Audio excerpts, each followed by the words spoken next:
Hi and welcome to Old School Blues Guitar, and it's time for the Old School Song Breakdown for the months of May and June 2016. For this lesson I've got a request for a tune by Little Milton called Lookin' for My Baby. This is one of Little Milton's early recordings for the Sun record label, long before he became more of a kind of a soul blues singer. And his early stuff is very raw and features some really cool guitar playing by Little Milton. And so I have a request for this song. Now this is a tune where playing everything note for note is going to be tough to teach because I've never memorized this song. So instead what I'm going to try to do is go through it, and I'll go through the intro, the verses, and I'll go through the solos and just try to show you some of the licks and some of the ideas that are there rather than try to teach everything note for note. If you want to learn the song note for note, look at the tab. I do have it written out note for note to the best of my ability. So you can use that if you want. But in the lesson part, I'm more going to just try to show you what he's doing here. And for songs that have long solos, this is kind of easier to do. So let's start with the introduction. Now there are a couple different versions of this song that Little Milton did, and each one has a different introduction. So I'm going to teach both introductions since they're pretty simple, at least the opening lick. And then when we get into the single string stuff, I'll just kind of show you some of the ideas. So the tune, when I listen to it, it's in E flat.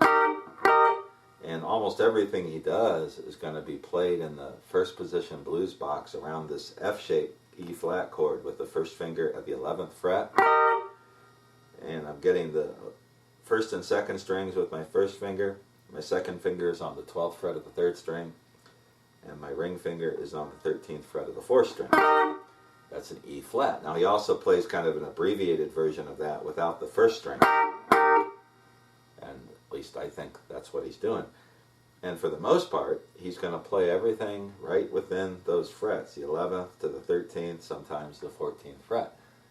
And I don't hear him doing anything that would make me think he's going beyond that. The intro, the first intro. This is the one on the first version that pops up on the YouTube search. It goes something like this.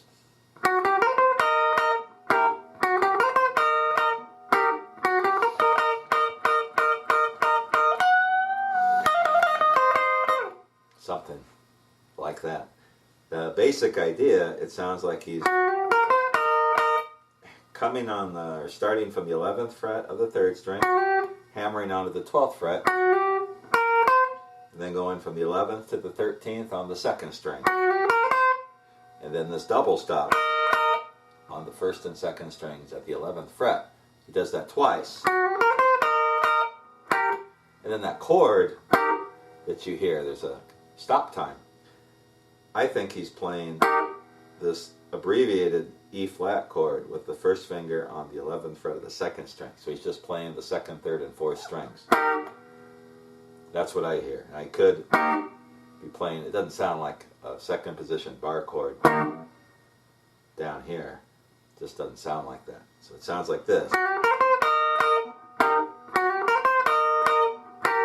And then for this part, he does that before going into this bend, which we'll get to here in a little bit. This part, he skips the 13th fret of the second string and just goes right to the double stop.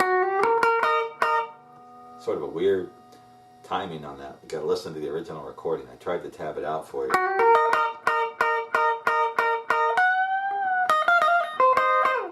He does a little lick. We'll get to that here in just a second. So that's the first introduction.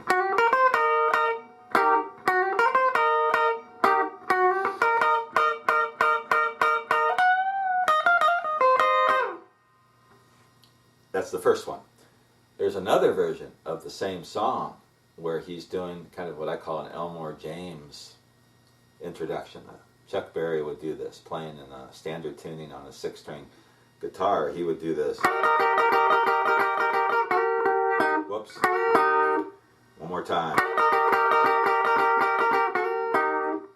Like the Elmore James slide type thing. And there's a version of Little Milton doing the same song where he's...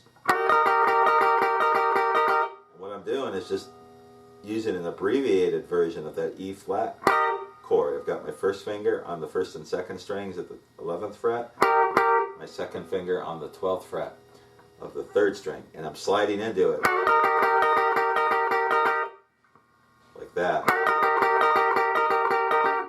And then I'm going to slide this double stop from the 10th and 11th frets of the second and third string, slide it up one, so my first finger is on the 11th fret of the second string and my ring finger is on the 12th fret of the third string. I'm just back in an E flat double stop. So that whole thing, whoops, then the E flat note is on the 13th fret of the fourth string, so he winds up on that.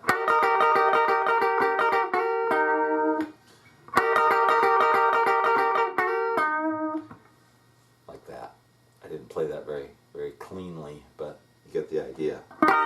And then in both of those cases, he does the introduction and then he goes into these single string runs, which we'll take a look at. Now, going back to the first version, that's the one I'm going to focus on here as far as the single string licks go. And I have the introduction to this one tabbed out for you. He starts out, when he comes out of this,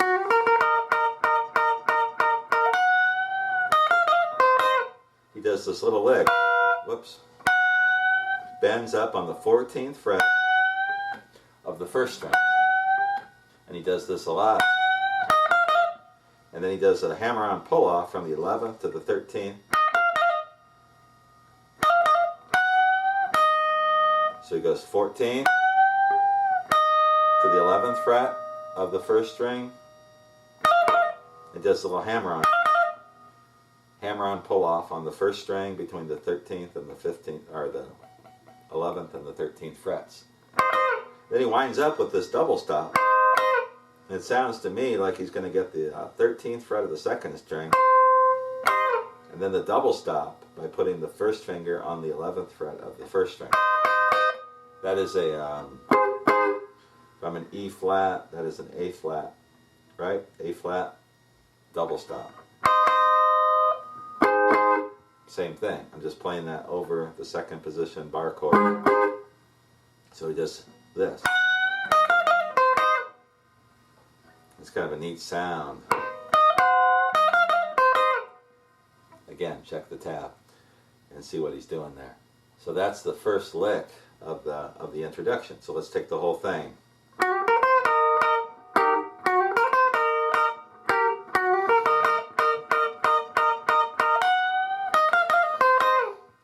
Then he's into the song. And then the next lick, he's going to do this double stop, which you'll hear throughout the solo. And I've got my pinky on the 14th fret of the first string, and I've got my ring finger on the 13th fret of the second string. And he's doing a little bend. And he's doing this, that little lick, which he does a lot. So he's going from the 11th to the 14th fret of the 13th fret of the first string, back to the 11th, and the hammer-on pull-off. So it's winding up on the 13th fret of the second string. Like that. Then he does this single string 3 times on the 11th fret of the first string. So that whole lick, which is another kind of cool lick. So you got this double stop. He does that a lot, those hammer-on pull-offs between the 11th and the 13th. And that's the next lick in the introduction. And then there's a pause. He just hits a E flat chord. Sounds to me like it's that abbreviated F shape, just playing on the second, third, and fourth strings. And then he does something like this. Starting from the 13th fret of the second string, 11th fret of the first string, to the 13th fret of the first string, to the 11th, and then that long bend. I call it a long bend because I'm using all 4 fingers from the 11th fret to the 14th fret on the first string.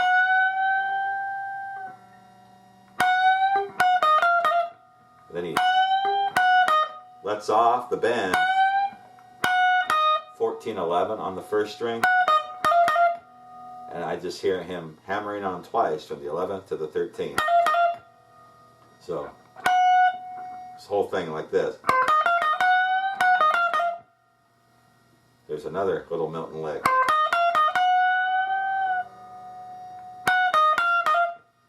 Again, there's all these licks, and it's kind of hard to memorize them all. But if you play them, you start getting an idea of the different things you can do in that first position blues box, especially when you throw in the bends. So one more time. One more time. That's it right there. You got to play it fast to get the full, to really play it. The next lick, again to that double stop. Something like that. So he's doing the double stop right there on the first and second string. Another hammer-on pull-off on this between the 11th and the 13th. Winding up back on the 14th fret or the 13th fret of the second string. And he throws in, sounds to me like the 10th fret or 11th fret of the second string. There's a little note in there. It's kind of hard to tell exactly what it is. It sounds like he may have made a mistake as he was playing, but it sounds cool. So that double stop followed by the hammer-on pull-off, he uses that a lot. You'll hear that a few times throughout this song. Another lick he does here in the opening verse, which is typical little Milton. He's going to do this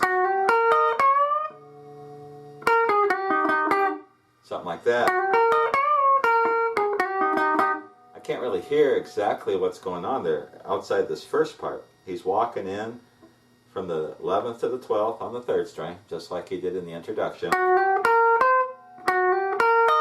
But this time, instead of going 11 to 13, he's going to go 11 to 11 from the second to the first string.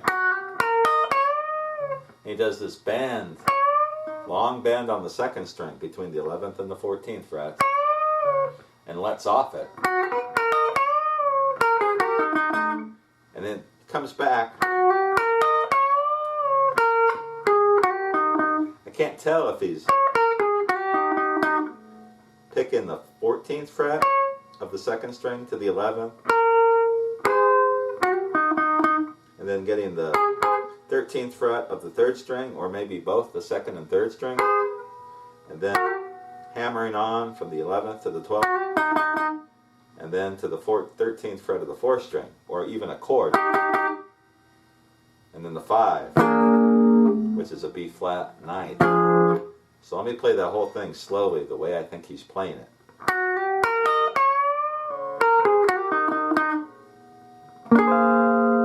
I think he's actually playing a chord in there.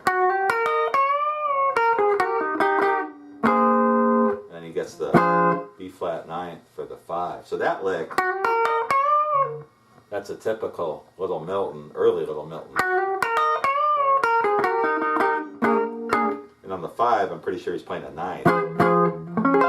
B flat, second position, 9th chord.